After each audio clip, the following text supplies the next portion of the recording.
নমস্কার, জি 24 ঘন্টা আপনাদের সকলকে স্বাগত জানাই। নটা সাইরেন নিয়ে আমি আহেলি রয়েছি আপনাদের সঙ্গে। যে খবরের দিকে আমরা নজর রেখেছি, সন্দেশখালী কাণ্ডের সপ্তাহ ঘুরতেই ফের অ্যাকশনে ইডি।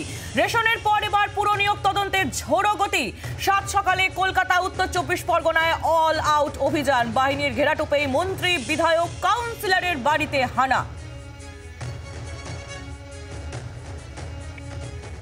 আমরা যে খবরের দিকে নজর রেখেছি, সন্দেশখালী কাণ্ডের সপ্তাহ ঘুরতেই ফের অ্যাকশনে ইডি। সেই ছবি আপনারা দেখতে পাচ্ছেন। বউবাজার, লেকটাউন, উত্তর দমদম, তিন জায়গাতেই একদিকে তাপস রায়ের বাড়ি, একদিকে সুজিত বসুর দুই বাড়ি, অপরদিকে সুবোধ চক্রবর্তীর বাড়ি। তিন জায়গাতেই একেবারে আট ঘাট নেমে তল্লাশি এনফোর্সমেন্ট ডাইরেক্টরেটের।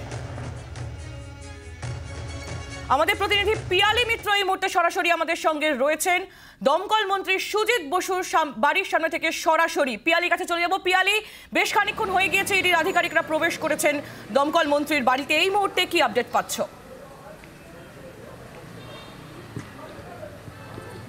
একেবারেই দেখো, দুটো বাড়িতে শ্রীভূমি এলাকায়, লেকটাউনে শ্রীভূমি ক্লাবের পাশেই সুজিত বাসুর যে দুটো বাড়ি রয়েছে, একটা পুরনো বাড়ি, একটা নতুন বাড়ি, সেই দুটো বাড়িতেই এই মুহূর্তে কিন্তু ইডির আধিকারিকরা তারা তল্লাশি অভিযান চালাচ্ছেন। তার পাশাপাশি সুজিত বসু তার সাথেও কথা বলছেন। একটু তোমাকে ছবিটা দেখাবো। এই মুহূর্তে ক্যামেরায় যে ছবিটা তুমি দেখতে পাচ্ছ, সেটা সুজিত বসুর, সেটা নতুন বাড়ি, এবং এই বাড়িতে এই মুহূর্তে সুজিত বসু থাকেন।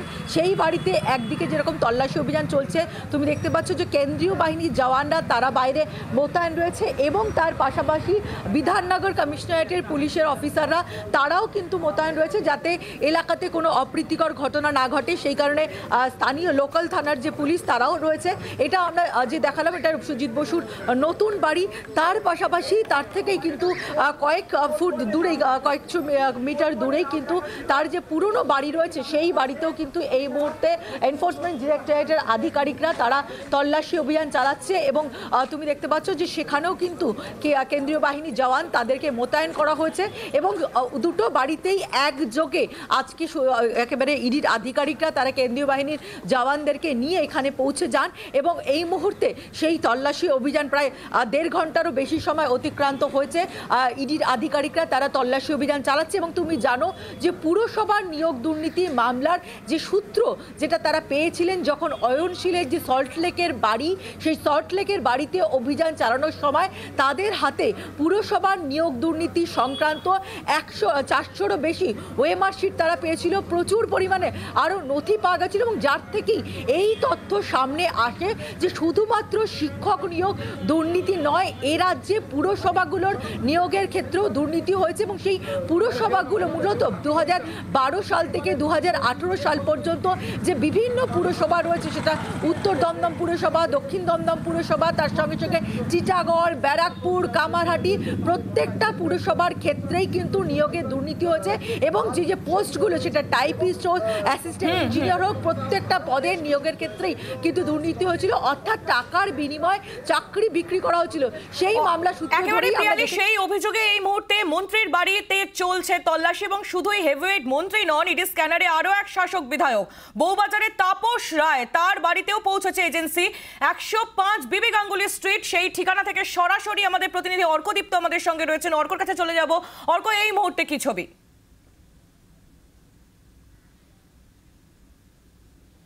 2.5 ঘন্টা অতিক্রান্ত আহলি, দেখো, এবং এখনো পর্যন্ত ভিতরে কিন্তু ইডি আধিকারিকরা জিজ্ঞাসাবাদ এবং তল্লাশি দুটোই শুরু করে দিয়েছেন, এমনটাই জানা যাচ্ছে। একটু আগে যে ছবি আমরা দর্শকদের দেখাচ্ছিলাম, যে একদম গ্রাউন্ড ফ্লোরে এই যে বিল্ডিং রয়েছে, একদম গ্রাউন্ড ফ্লোরে সেখানে তাপস রায়ের একটি অফিস রয়েছে। সেই অফিসে কিন্তু তারা ঢুকেছিলেন। যখন সকালে তারা প্রথমে আসেন, সেই অফিস তালাবন্ধ ছিল, এবং কিছুক্ষণ আগে কিন্তু সেই অফিসে তারা ঢোকেন, এবং অফিসে কিন্তু বেশ কিছু তল্লাশি তারা চালান, এবং তার পরিবারের লোকজনকেও দেখা গিয়েছে বলে সূত্র মারফত জানা যাচ্ছে, এবং সেখানে তাদেরকে জিজ্ঞাসাবাদও করা হচ্ছে।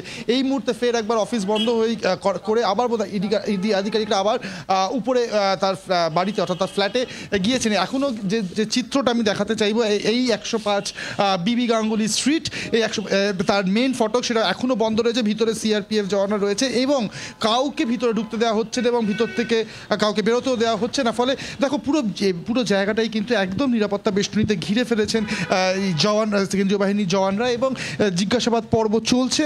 এবং তল্লাশিও চলছে। তবে এবার কতক্ষণ চলবে সে বিষয়ে কিন্তু এখনও কোনো নির্দিষ্ট করে কিছু বলা সম্ভব হচ্ছে না, এবং যেটা বারবার অনুমান করা হচ্ছে, যেটা প্রাথমিকভাবে খবর, যে পুরনিয়োগ দুর্নীতির সঙ্গে যুক্ত কিছু জিজ্ঞাসাবাদ তাপস রায়কে করা হবে বা তার পরিবারের লোকজনকে করা হতে পারে, এমনটাই বিষয়। এখনও কিন্তু যে লোকাল থানা রয়েছে, সেই লোকাল থানার আধিকারিকরা তারা এখানে রয়েছেন। এখনও এসিপি পদমর্যাদার একজন অফিসার, তিনিও এখনও পর্যন্ত বসে রয়েছেন, এবং রাস্তার অপর দিকে কিন্তু বহু স্থানীয়রা তারা কিন্তু ভিড় জমিয়েছেন, এবং কারণ তাপস রায় একজন জনপ্রতিনিধি আমরা জানি, এবং তারা ভিড় জমিয়েছেন পুরো বিষয়টার জন্য। এবং যদিও এখনও থানার অফিসাররা বারবার কথা বলার চেষ্টা করছেন ভিতরে, কিন্তু তাদেরকে একবারই ভিতরে অ্যালাউ করা হয়েছিল, এবং মিনিট দুয়েক তারা জওয়ানদের সাথে কথা বলেন এবং তারপর তাদেরকে আবার বেরিয়ে আসতে হয়। তো সব মিলিয়ে এখনও কিন্তু পরিস্থিতি প্রায় একই রকম, এবং জিজ্ঞাসাবাদ চলছে, এবং এই জিজ্ঞাসাবাদ দীর্ঘায়িত হওয়ারই কিন্তু সম্ভাবনা রয়েছে।